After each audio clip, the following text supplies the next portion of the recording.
ان چیزوں کا جن کا میڈیکل سائنس سے تعلق ہے, جن کا سائنسدانوں سے تعلق ہے, اور مذہب نے اس کے بارے میں خاموشی اسی لیے اختیار کی ہے کہ بھائی اس میں کوئی بھی نظریہ رکھ لو, اس میں مذہب کو زبردستی داخل کرنے کی کوشش نہ کریں, ہر جگہ رکاوٹ نہ بنے آپ. ہم نے جب دیگر علماء کو دیکھا, بہت سارے حضرات کو دیکھا, جب ان کے ساتھ بیٹھے تو ہمیں پتہ چلا بھائی اصل تو یہ ہے.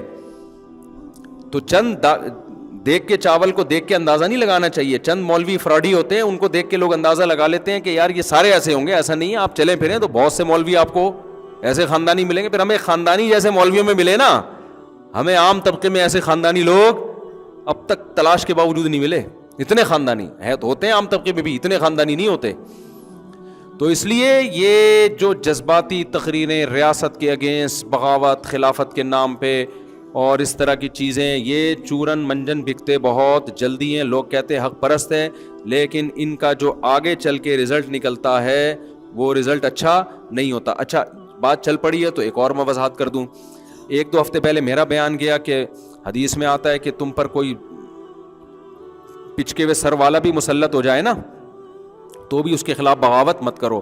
تو بعض لوگوں نے میرے خلاف کلپ چلایا کہ مفتی صاحب آدھی حدیث بیان کر رہے ہیں, پوری حدیث بیان نہیں کر رہے. پوری حدیث میں ما اقاموا فیکم کتاب اللہ, کہ جب تک وہ اللہ کی کتاب تم پہ قائم کریں, یعنی اگر وہ اللہ کی کتاب قائم نہیں کر رہے تو گویا اس سے یہ اخذ کیا جا رہا ہے پھر اس کے خلاف کیا کرو, بغاوت کرو. یہ بات درست ہے, بعض حدیثوں میں یہ ہے, لیکن بعض حدیثوں میں اس سے بھی زیادہ صراحت ہے کہ اگر تم پہ ظالم حکمران مسلط ہو جائیں. صحابی نے عرض کیا یا رسول اللہ اگر مجھ پہ ظلم کریں, فرمایا وَإِن ضَرَبُوا ظَهْرَكَ, تمہاری پشت پہ کوڑے بھی ماریں پھر بھی اس اسٹیٹ کے خلاف تم نے بغاوت نہیں کرنی ہے.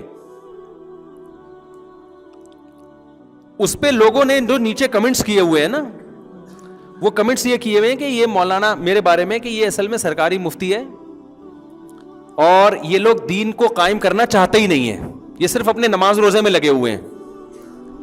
میں نے اس بیان میں کب کہا کہ ہم دین کو قائم نہیں کرنا چاہتے؟ دین کو قائم کرنا ہماری سب سے پہلی ذمہ داری ہے, لیکن قائم کرنے کا طریقہ وہ نہیں ہوگا جو آپ بیان کر رہے ہیں.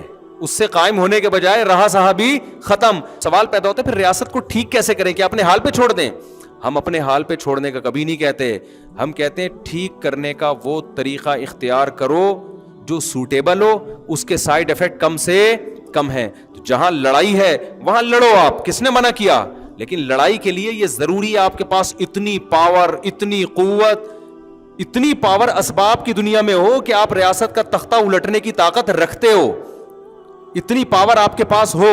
لوگ کہتے ہیں نہیں ہے تو ہم جمع کریں, جمع کرنے کی طاقت ہو تو بھی کر لو, لیکن ریاست نہ آپ کو جمع کرنے دے گی اتنی ریاست, اور نہ آپ کو اتنا اسٹیبل ہونے دے گی کہ آپ ریاست کے اگینسٹ اٹھ کے بغاوت کر سکیں, کیونکہ کوئی ریاست اپنے اندر ریاست برداشت نہیں کرتی ہے.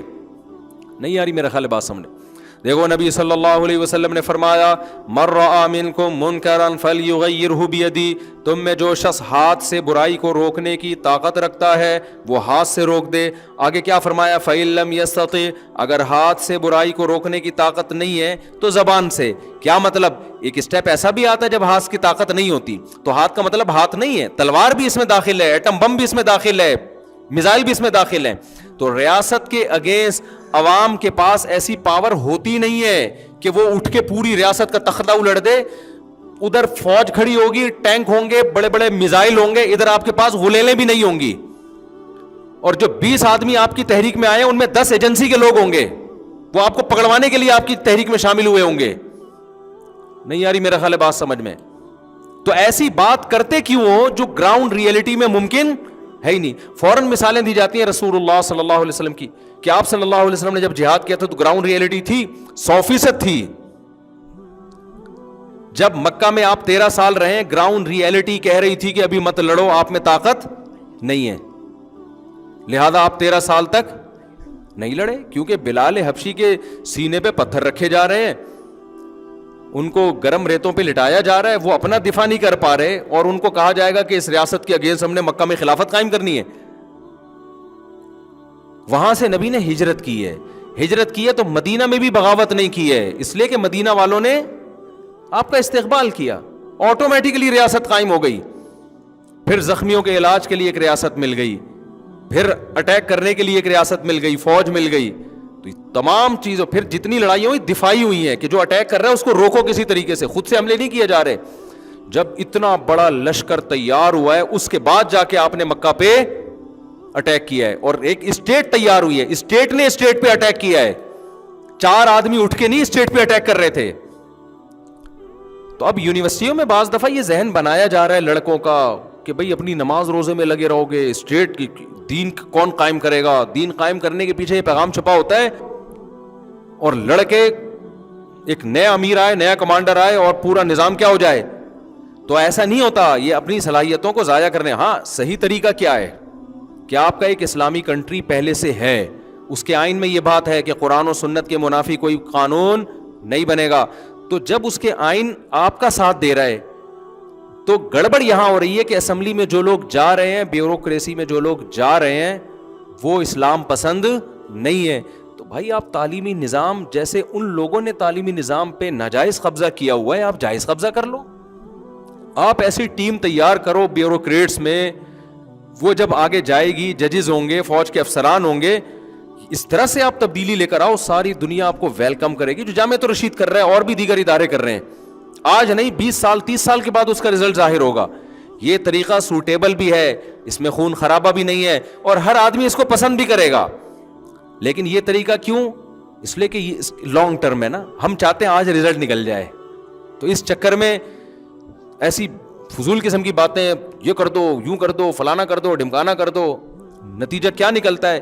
وہی جو میں بات لے کے شروع ہوا تھا نا, لبرل طبقہ مذہبی طبقے سے قریب آنے کے بجائے دور کے, یار یہ بڑے ڈینجرس لوگ ہیں بھائی, یہ جو اتنے اچھے اخلاق سے بات کر رہے ہیں, نائس ٹو میٹ یو, کوئی پتہ نہیں اس کی جیب میں بغاوت کا بم رکھا ہوا ہو, یہ ماحول بنے گا.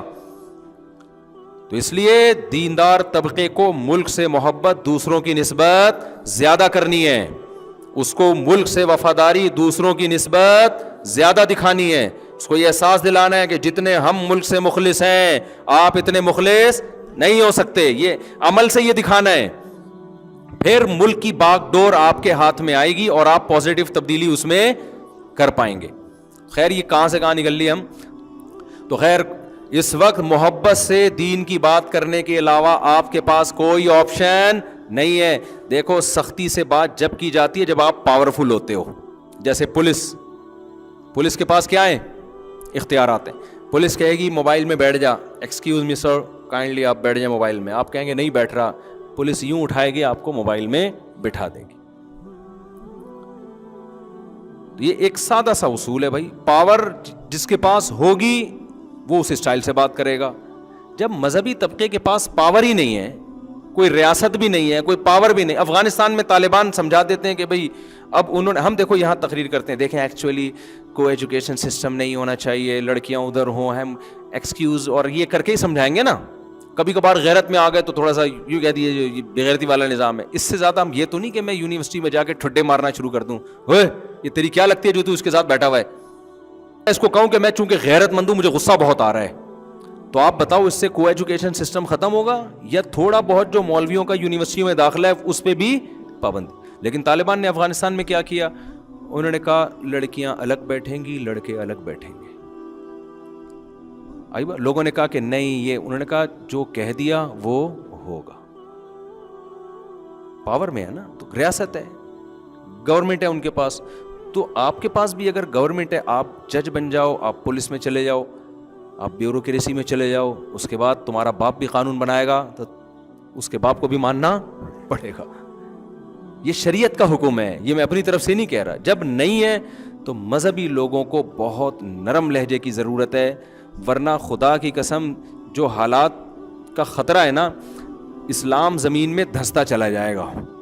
یہ جو ہم بیان میں اتنا مزاح کرتے ہیں, ایک تو میری نیچر ہے ایسی, دوسرا یہ کہ بھائی محبت سے ایک تمیز سے ایک بات کھوپڑی میں اتاری جا سکتی ہے, تو خام خامے آنکھیں دکھا کے ان کو ڈرٹ سین دکھا کے کیوں بندہ بات سمجھائے یار. آپ کے فائدے کی بات ہو رہی ہے بھائی, 4 شادیاں کر لو, سمجھ میں آ رہا ہے کر لو, نہیں آ رہا نہیں کرو یار, میرا تھوڑی کوئی فائدہ ہے اس میں. ایک تو سوری منہ سے نکل گیا 4 شادی, نماز پڑھ لو, روزہ رکھ لو, صحیح ہے نا. تو پیغمبروں نے بھی دیکھو, نبی صلی اللہ علیہ وسلم سے پہلے جو پیغمبر آئے نا, جن کے پاس ریاست نہیں تھی, تلوار نہیں تھی, ان پیغمبروں کی دعوت میں بہت نرمی ہے. بہت نرمی. جیسے موسیٰ علیہ السلام نے ساری زندگی نرمی سے دعوت دی فرعون کو, ایک دن بھی علم جہاد بلند نہیں کیا, کیونکہ رعایا میں ہے نا, رعایا میں, ریاست میں تھوڑی ہے. اللہ نے ہی ہلاک کر دیا فرعون کو. اسی طرح یہ جو قوم عاد, قوم سمود کی طرف جو پیغمبر بھیجے گئے, ساری زندگی لوط علیہ السلام کو دیکھ لو, آخر میں پوری قوم آئی ہے اور فرشتوں کے بارے میں کہنے لگی کہ یہ لڑکوں سے ہم نے بدفعلی کرنی ہے. لوط علیہ السلام کیا کہنے, لو ان لی بکم قوتا, کاش میرے بازوؤں میں طاقت اور قوت ہوتی, کاش میں لڑ سکتا, میں لڑ نہیں سکتا. وہاں بھی ایسا نہیں ہے. لوط علیہ السلام نے کہا بھائی یہ تو اب غیرت کا مسئلہ ہے, بھائی اب تو میں تلوار اٹھا کے تمہارے سر قلم کروں گا, مدد کہاں سے آئے گی؟ اللہ کی طرف سے. لوط علیہ السلام جانتے تھے کہ اللہ نے اس دنیا کو زمینی اسباب کے ساتھ چلایا ہے. اللہ اگر آرڈر ہی دے دیتے نا کہ آپ نے ان کے سر کاٹنے ہی کاٹنے, پھر تو کرتے وہ. جب آرڈر نہیں ہے تو پھر تو بھائی جو زمینی اتنے لوگوں سے میں کیسے لڑ سکتا ہوں؟ تو کیا بار بار لو ان لی بکم قوتا, کاش میرے بازوؤں میں طاقت ہوتی. کیا تم میں کوئی سمجھدار آدمی نہیں ہے جو سمجھائے تمہیں؟ اتنی بے چینی اور قسم پرسی میں, اس کا مطلب ان کو یقین تھا میں کچھ بھی ان کا بگاڑ نہیں سکتا. تو لوط علیہ السلام نے یہ نہیں کیا کہ اب میں تو لڑوں گا بھائی, میں تو بزدلی والا راستہ اختیار نہیں کروں گا, میں تو لڑوں گا. نہیں لڑے ان کے خلاف. کیوں لڑ نہیں سکتے؟ لڑ نہیں سکتے, پتہ ہے کہ بھائی نہیں, کچھ بھی نہیں حاصل ہونے والا, اتنی بڑی قوم سے کیسے مقابلہ کروں گا؟ جو تھوڑی بہت میری عزت ہے ایسا نہ اس کو بھی یہ تار تار کر دیں. میرے گھر میں عورتیں ہیں, میرے گھر میں افراد ہیں, ان تک نہ پہنچ جائیں کہیں یہ. تو اس لیے بس افسوس افسوس. اس سے صاف پتہ چلتا ہے ہمیں کبھی بھی ماحول تبدیل کرنے کے لیے, کبھی بھی انقلاب کے لیے وہ کام نہیں کرنا جو ہماری طاقت اور قوت سے زیادہ ہو. سمجھ رہے ہیں؟ پھر یہاں جب ایسی قسم پرسی میں اللہ نے دیکھا تو اللہ نے آسمان سے وحی نازل کی اور فرشتوں نے کہہ دیا کہ اے لوط, ہم انسان نہیں ہیں, ہم فرشتے ہیں, اور یہ آپ تک پہنچ ہی نہیں سکتے ہیں. ہمارا تو دور کی بات, آپ تک بھی نہیں پہنچ سکتے یہ, اور اس قوم کو تباہ کر دیں گے. آپ فرار ہو جائیں یہاں سے, نکل جائیں اپنے اہل و عیال کو لے کے, آپ نکل جائیں یہاں سے. جیسے ہی نکلیں گے پیچھے سے عذاب آئے گا اس قوم پہ. سمجھ میں آ رہی ہے بات کہ نہیں آ رہی؟ تو بھائی گراؤنڈ ریئلٹی کو دیکھ کر فیصلے کیا کرو, استخاروں کی بھیٹ نہ چڑھاؤ اپنے فیصلوں کو. آج کل استخاروں کی بھیٹ چڑھا رہے ہیں, خوابوں کی بھیٹ چڑھا رہے ہیں. کسی کو کوئی اچھا خواب آ گیا, اس کی بیس پہ فیصلے کر بیٹھتا ہے وہ, اور پھر نقصان ہوتا ہے. گورا جو اتنی ترقی کر رہا ہے نا, مادی ترقی جو اس نے کی ہے, وہ استخارے نکال کے نہیں کی ہے. استخارے میں نکلتا ہی نہیں ہے کچھ بھی. استخارہ تو ایک دعا ہے, اللہ جو بہتر ہے مقدر کر دے, کرنا تو وہی جو آپ کی کھوپڑی میں آ رہا ہے. تو یہ جو کھوپڑی اللہ نے دی ہے, کس کے لیے دی ہے؟ استعمال کرنے کے لیے دی ہے. تو جو جہاں کھوپڑی استعمال کر کے فیصلے کیا کرو, پھر اللہ کی مدد آئے گی.